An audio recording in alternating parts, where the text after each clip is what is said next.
Yo, what up with Day26? Where you been?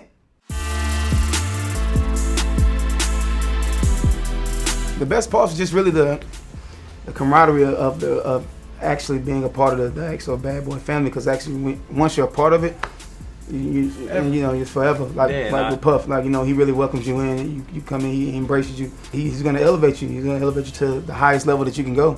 It's almost like a positive and a negative. The worst thing about being a Bad Boy artist is work is work. There's no hours on work. There's no hours on studio time. You know, somebody books studio time 3 hours. No, you gonna stay in there until it gets done.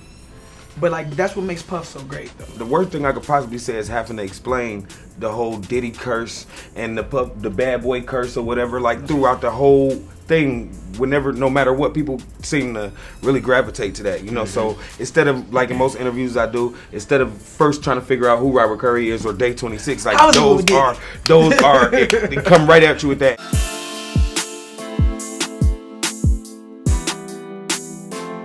After you leave and things like that, it's just all through the process you're building those relationships though. So it's not like, okay, cool, these are my guys and ain't nobody else talking to them. The whole time that we're there, through our career, we're building things because we're writers and things like this. So we're writing songs for other people. We're doing other things. So if that does ever change, well, when Bad Boy did their thing and we did our thing, we would just, we had already built enough relationships to be like, okay, cool, this is radio, this is the DJs.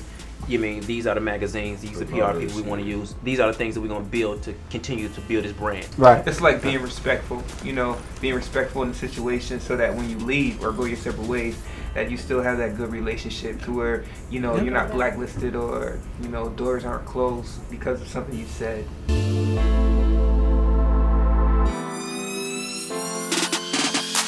I just knew that was passion. That's somebody who loves to do what they're doing. And if you be like, okay, here's a Bad Boy reunion tour and here's an opportunity. We were a big part of a few years in Bad Boy. So I just felt like that was just an emotional situation where it wasn't more of a being mad situation, just a concern. Like, what's going on? Like, okay, you're gonna do that and you're gonna go to this era and I see this era, but you can't forget about this era. It was a certain era that Day26 could only feel. And I feel like that's what he was just speaking of. And it wasn't, he loved what he do. I love this group. I love my music. I love my career.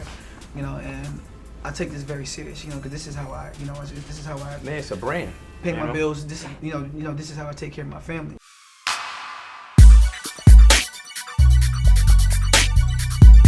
I've been in groups pretty much all my life, signed to a major situation.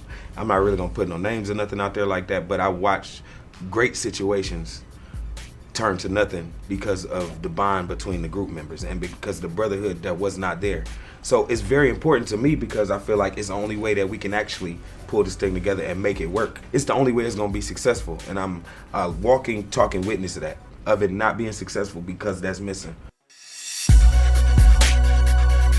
You just gotta know how to separate your personal from business, and that happened with us. We took a lot of things personal because of how we came into this. We started to take things personal instead of seeing it as a business at all times. Yeah. Now, just because we didn't maybe not like each other on a certain day or a certain time or things of that nature, that we still could have kept it as a business thing. Men act different than women, period. So like, women will hold a grudge that a man just can't understand. See, because my wife, she holds grudges, and I don't be understanding, like, we can throw that shit out the window. Let's get back to this. Women just have this type of thing, man, where they just, when they ain't fucking with you, they ain't fucking with you. Why are you still upset? Men, it could be whatever it is. I don't get that much of a fuck. No. Right. I give it. We got a certain level. I don't get that much of a fuck about it, and then we just keep it moving, Yeah, and not to mention, most guys and where I come from, man, we known to have to get up and build a team with people that we don't even know, like go on the court and play basketball. That's what we do. We get up, we go play basketball with 4 other dudes on the team that we never met before, but we got to come together to beat these. Like, we're used to doing. That's how we operate. You know what I'm saying? So it's easier for us. Because women care. Yeah, they care. Like, it's a different level of care about some small stuff. Like, you can't really care that much.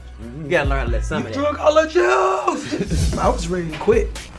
I was ready to go home. I was like, excuse my language. I was like, f all this.